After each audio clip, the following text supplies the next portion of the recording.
You can get everything you want if you help enough people get what they want. There's a story behind that.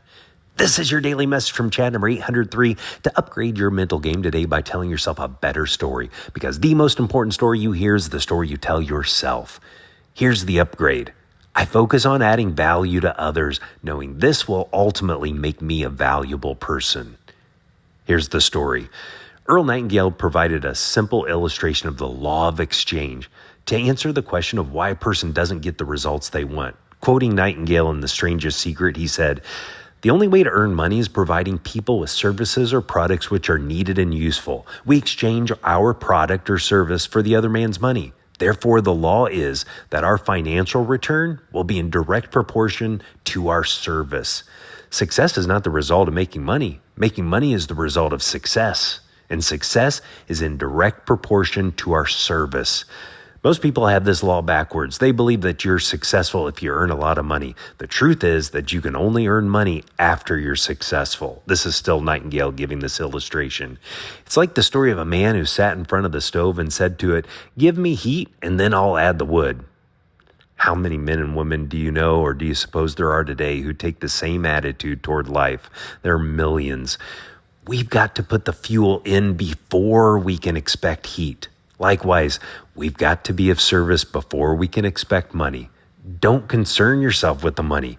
Be of service. Build, work, dream, create. Do this and you'll find there's no limit to the prosperity and abundance that will come to you. Prosperity is founded upon a law of mutual exchange.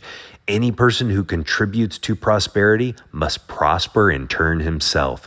Sometimes the return will not come from those you serve, but it must come to you from someplace, for that is the law. For every action, there's an equal and opposite reaction. The better story to tell yourself is, I focus on adding value to others, knowing this will ultimately make me a valuable person. This is the law of exchange. This isn't transaction. There's no advance agreement with a person. Like Nightingale said, it may not come to you from the person you serve. This is about being a person of value. Zig Ziglar based his philosophy on this law. He said, "You can get everything you want if you help enough people get what they want." His protege, Seth Godin, adapted Zig's philosophy to his teaching. Godin has written, "Invest far more in each interaction than any other rational human would advise. Do your homework. Invest more time in creating your offer than you expect the recipient will spend in replying to it. Don't personalize, be personal. Create an imbalance of effort and care.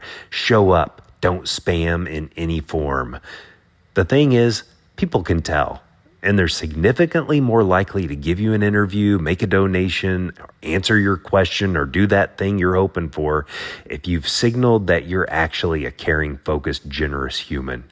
Your success is tied to the value you provide to others. Tell me a story of someone who lived a life of adding value to others to fromchadsmith@gmail.com. Send this to someone you think would benefit from this story right now. You can download my book, The Most Powerful Story in the World, by going to fromchad.gumroad.com. The transcript of this message and hundreds of others are always available at www.fromchad.com.